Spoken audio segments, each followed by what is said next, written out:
Hi, ನಾನು ಇನ್ಸ್ from tech inform Kannada. ಇವತ್ತಿನ ಈ ಒಂದು ವಿಡಿಯೋದಾಗ ಜಿಯೋದವ್ರು ಯಾಕೆ ಹಿಂಗೆ ಮಾಡ್ತಾರೆ ಅನ್ನೋದು ಗೊತ್ತಿಲ್ಲ. ಯಾಕಂತಂದ್ರೆ ಈಗ ಇವ್ರು ಮೊನ್ನೆ ಒಂದು 55 ರೂಪಾಯಿದು ಒಂದು ಪ್ಲ್ಯಾನ್ ಲಾಂಚ್ ಮಾಡ್ಯಾರ. ಏನಂತ ಹೇಳಿಕ್ಷಂದ್ರೆ 1,000+ ಚಾನಲ್ಸ್ ಅದಕ್ಕೆ ಸಬ್ಸ್ಕ್ರಿಪ್ಷನ್ ಏನೋ ಮೊನ್ನೆ ಒಂದು ಪ್ಲ್ಯಾನ್ ಲಾಂಚ್ ಮಾಡ್ಯಾರ.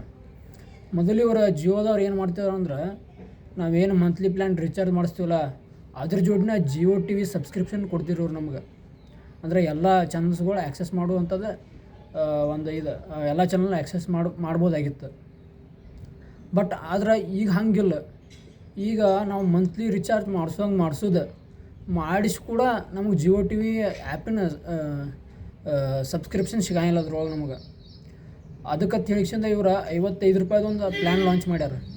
Jio T V pro pack ಅಂತ ಏನೋ ಒಂದು ಐತದ ಅದ್ರ ಹೆಸರು.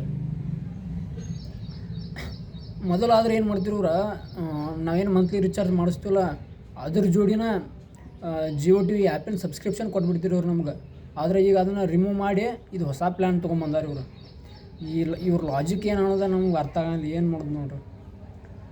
ಈ ಪ್ಲ್ಯಾನ್ ಬಗ್ಗೆ ನಿಮಗೆ ಏನು ಅನ್ನಿಸ್ತು? ಇದು 55 ರೂಪಾಯಿ ಪ್ಲ್ಯಾನ್ ತಂದಿದ್ದೀವ್ರು, ಇದು ಬರೋಬ್ಬರೋ ಏನು ಎಲ್ಲೋ, ಇದರಿಂದ ಏನು ಯೂಸ್ ಆಕತ್ತೋ ಎಲ್ಲೋ ಅಂತ ಹೇಳಿಕ್ಸಂದ ನೀವು ಕೆಳಗೆ ಕಾಮೆಂಟ್ ಬಾಕ್ಸ್ನಾಗ ಕಮೆಂಟ್ ಮಾಡಿರಿ ನೋಡೋಣ. ನನಗನ್ಕಿ ಇವ್ರು ತಂದದ ಒಂಚೂರು ಇಷ್ಟ ಅಲ್ಪ. ಯಾಕಂತಂದ್ರೆ ಈಗ ಆಲ್ಮೋಸ್ಟ್ ಎಲ್ಲ ಜಿಯೋ ಯೂಸರ್ಸ್ ಅದಾರ. ಅವ್ರು ಮಂತ್ಲಿ ರಿಚಾರ್ಜ್ ಮಾಡಿಸಿನೂ ಮತ್ತು ಜಿಯೋ ಟಿ ವಿ ಸಬ್ಸ್ಕ್ರಿಪ್ಷನ್ ಅವ್ರಿಗೆ ಸಿಗಂಗಿಲ್ಲ ಅಂತಂದ್ರೆ ಏನು ಮಾಡೋದು ನೋಡಿರಿ. ನೀವೇ ಹೇಳಿ ಇದಕ್ಕೆ ಏನು ಮಾಡೋದು. ಹಂಗೆ ಈ ವಿಡಿಯೋ ನಿಮಗೆ ಯೂಸ್ಫುಲ್ ಅನ್ನಿಸ್ತಂದ್ರೆ ವಿಡಿಯೋ ಲೈಕ್ ಮಾಡಿರಿ, ಶೇರ್ ಮಾಡಿರಿ. ಹಂಗೆ ನಮ್ಮ ಟೆಕ್ ಇನ್ಫಾರ್ಮ್ ಕನ್ನಡ ಯೂಟ್ಯೂಬ್ ಚಾನಲ್ನ ಸಬ್ಸ್ಕ್ರೈಬ್ ಆಗಿರಿ. ಇಂಥ ಟೆಕ್ ರಿಲೇಟೆಡ್ ವೀಡಿಯೋಸ್ಗಳು ಬರ್ತಿರ್ತಾವೆ ಇದ್ರೊಳಗೆ. ಸಿಗೋಣ ಮುಂದಿನ ವಿಡಿಯೋದಾಗ.